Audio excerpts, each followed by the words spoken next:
Hello students, CE exams मई 22 के लिए date sheet आ गई है और 14 मई से आपका सीए फाइनल का, 15 मई से इंटरमीडिएट का और लास्ट के 4 पेपर के साथ में सीए फाउंडेशन का ये डेट शीट आ गई है।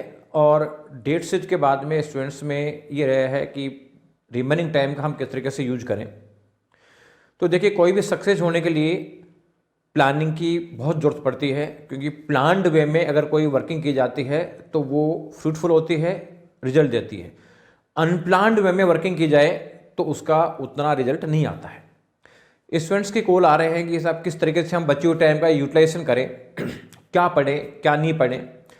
तो आज ये जो वीडियो है उसी के लिए है कि एक तो आपको जो बचा हुआ टाइम है वो 111 डेज बचे हुए हैं, इसका किस तरीके से एलोकेशन किया जाए।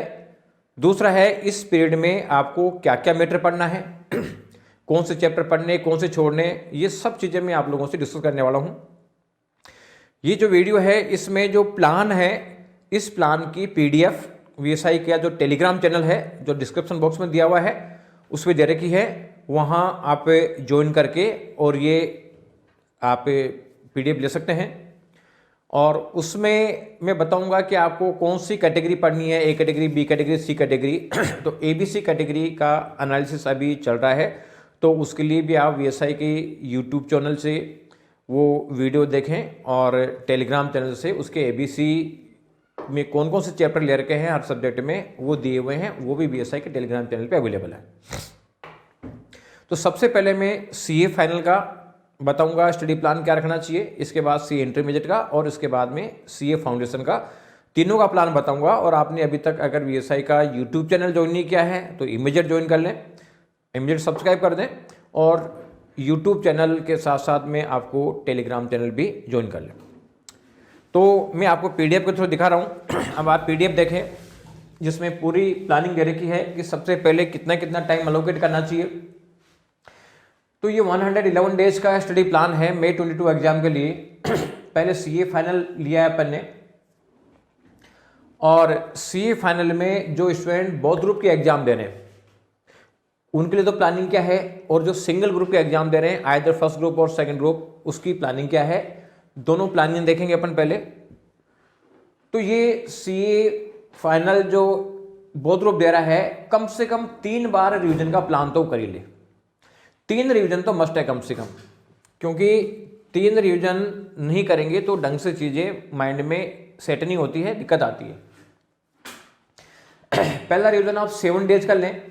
7 डेज में जो चैप्टर्स है उसको आप स्टडी करें, हर सब्जेक्ट को इस पीरियड में एक ही सब्जेक्ट पढ़ें, 7 डेज में आप पूरा पढ़ें तो ये 56 डेज इसमें पूरे हो जाएंगे।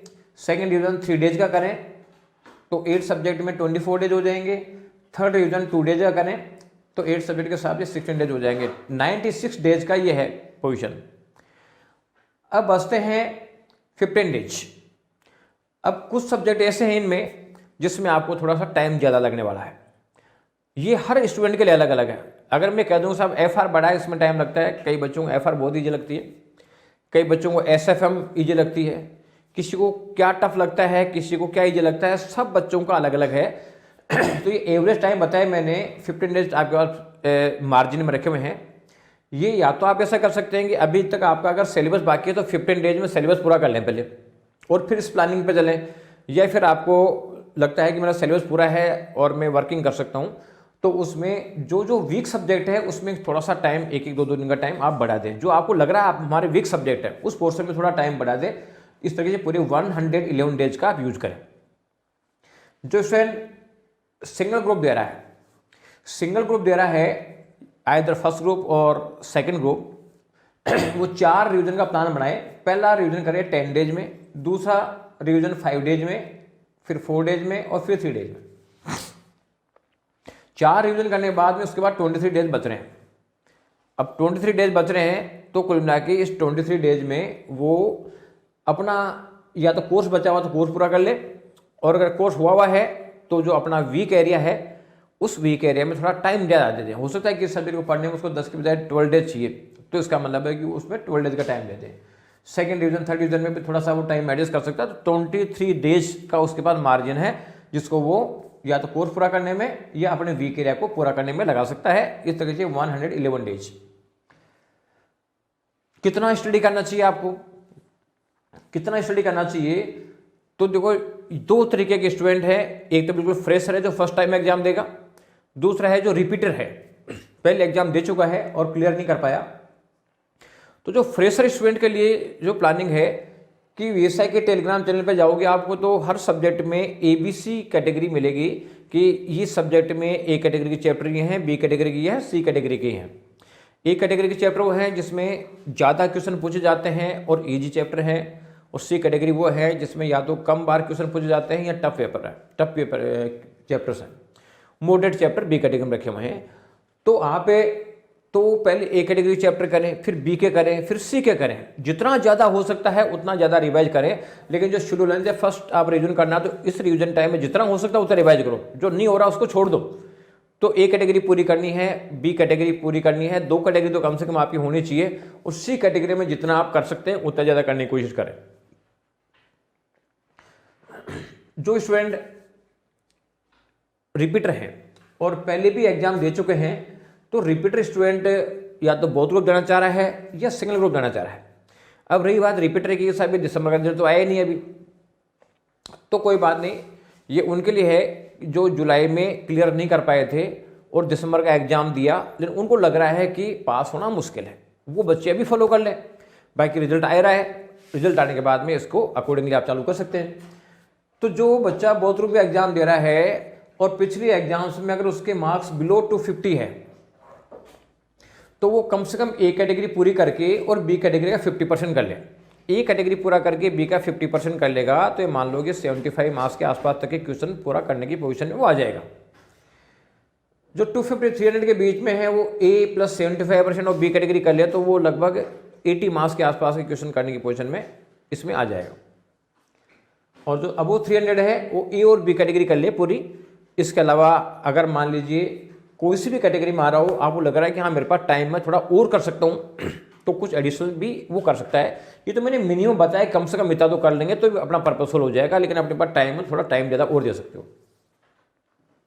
जो सिंगल ग्रुप दे रहा है और उसके पिछली एग्जाम के अंदर 100 से कम मार्क्स थे, यानी उसका काफ़ी वीक सब्जेक्ट है, वो ए कैटेगरी पूरी प्लस बी का कम से कम 50% पोर्शन तो करें। 100 प्लस 150, 100 से 150 के बीच वाला स्टूडेंट जो है ये ए कैटेगरी पूरी प्लस बी का 75%, और जो अबो 150 मार्क्स हैं वो ए और बी कैटेगरी तो कम से कम पूरा करें। इतना सिलेबस तो आपको कम से कम करना ही है। और एबीसी कैटेगरी के लिए जो May 22 की एबीसी कैटेगरी है वो वीएसआई के यूट्यूब चैनल पे उसका वीडियो और पीडीएफ जो है टेलीग्राम चैनल पे मिल जाएगी, तो आप उसको ज्वाइन करके रखें। अब सीए इंटरमीडिएट में लेते हैं अपन। सीए इंटरमीडिएट में बात करें तो बोथ ग्रुप की बात करें तो बोथ ग्रुप में कैसे कैसे टाइम एलोकेशन करेंगे और किस तरीके से फिर हम पढ़ेंगे, क्या क्या मैटर पढ़ना है क्या नहीं पढ़ना, ये चीज़ भी देखें। तो बोथ ग्रुप जो स्टूडेंट कर रहा है वो अपना फर्स्ट रिवीजन 7 डेज के हिसाब से एडजस्ट करे, सेकेंड रिवीजन 3 डेज में और थर्ड रिवीजन 2 डेज में सेट करें। इस तरीके से टोटल 96 डेज इसके कंज्यूम हो जाएंगे और बाकी 15 डेज है।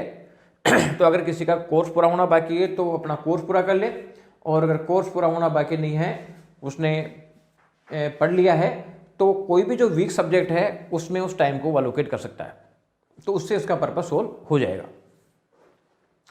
तो वो इसके लिए 15 डेज का टाइम एक्स्ट्रा बचा हुआ तो उसको यूज करें।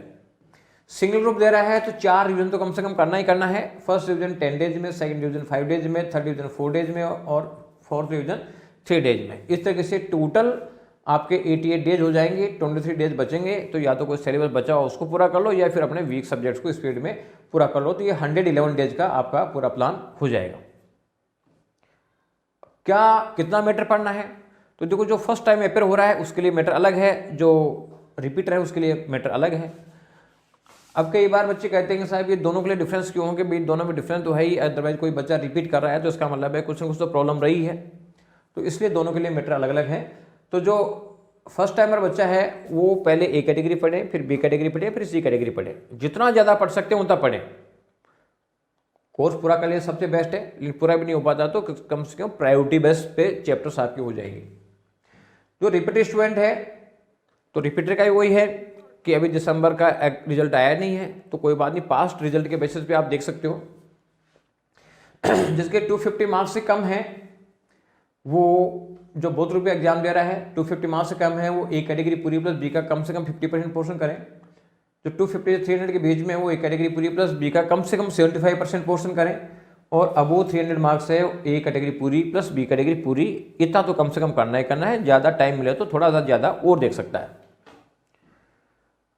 और जो बच्चा सिंगल ग्रुप दे रहा है तो उसके लिए जो मैटर की बात करें तो जो बिलो 100 मार्क्स आए थे पिछले एग्जाम में, तो ए कैटेगरी पूरी प्लस बी का 50%, 100 से 150 वाला ए कैटेगरी पूरी प्लस बी का 75%, और 150 एंड अबोव जो आए हैं वो ए और बी कैटेगरी कम से कम पूरी करें। ये मैटर्स को पढ़ना है। और एबीसी जो एनालिसिस है हर सब्जेक्ट का वीएसआई के टेलीग्राम चैनल से आप ले लें, जो डिस्क्रिप्शन बॉक्स में लिंक दे रखा है। सीए फाउंडेशन में बात करें तो उसमें थोड़ा सा टाइम ज़्यादा बचा हो, 111 डेज से भी 9 दिन ज़्यादा बचे हुए हैं, लगभग 120 डेज के आसपास है उसके बाद। लेकिन ऐसे बहुत सारे बच्चे अभी भी अपनी क्लासेज पूरी कर रहे हैं, तो पहला काम तो 23 डेज में अपनी क्लासेज पूरी कर ले, इसके बाद भी फिर वो अपनी वर्किंग स्टार्ट करें। 4 रिवीजन कम से कम चाहिए, जैसे एक रिवीजन 10 दिन में, फिर 6 डेज में, फिर 4 डेज में, फिर 2 डेज में। जितनी फ्रिक्वेंट रिवीजन करेगा उतना ही ज़्यादा एक्यूरेसी उस केस में आएगी। तो ये 4 रिवीजन कर लें, 88 डेज हो जाएंगे, और 23 डेज में या तो अपने वीक एरिया को कंप्लीट कर लें या फिर अपने छूटे हुए सिलेबस को कंप्लीट कर लें। इस तरीके से 111 डेज का जो प्लान है वो सी फाउंडेशन स्टूडेंट्स के लिए है। अब मैटर क्या पढ़ना है, तो जो फर्स्ट टाइमर बच्चा है वो पूरा मैटर पढ़े, पहले ए कैटेगरी पढ़े, फिर बी पढ़े, फिर सी पढ़े, मैक्सिमम पढ़ने की कोशिश करें, जितना हो जाएगा ज़्यादा उतना ही अच्छा है। और जो रिपीटर स्टूडेंट है वो रिपीटर स्टूडेंट है जिसके पिछले एग्जाम में 125 से कम मार्क्स आए, वो ए कैटेगरी पूरी प्लस बी का 75%, जिसके 125 से 175 के बीच में आए हैं ए प्लस बी कैटेगरी पूरी करें, और 175 अबोव वाले स्टूडेंट ए प्लस बी कैटेगरी करने के साथ में सी का कम से कम 25% पोर्शन तो उसको करना ही चाहिए। तो ये आपका एबीसी पैटर्न भी है और साथ में आपका स्टडी प्लान भी है, क्योंकि अगर प्लानिंग करके चलेंगे तो आपका रिजल्ट इजीली आ जाएगा। आप इस तरीके से प्लान करें। पिछली बार भी हमने डिफरेंट डेज में स्टडी प्लान दिए थे कि 100 डेज का दिया, 75 डेज, 60 डेज। तो ये प्लान्स बच्चों के लिए बहुत बेनिफिशियल रहा। बाद में काफ़ी जो बच्चों के कमेंट आ रहे थे कि साहब बहुत फ़ायदेमंद रहा, हमारे लिए बहुत बेनिफिशियल रहा, तो इसीलिए इस बार भी ये चीज़ें कर रहे हैं। तो आप लोग इसका बेनिफिट लें और इसका बेनिफिट मैक्सिमम बच्चों को मिले। इसके लिए आप इसको जितना ज़्यादा शेयर कर सकते हैं उतना अपने दोस्तों को शेयर करें, जिससे कि आपके फ्रेंड्स को भी इसका बेनिफिट मिले। Thank you.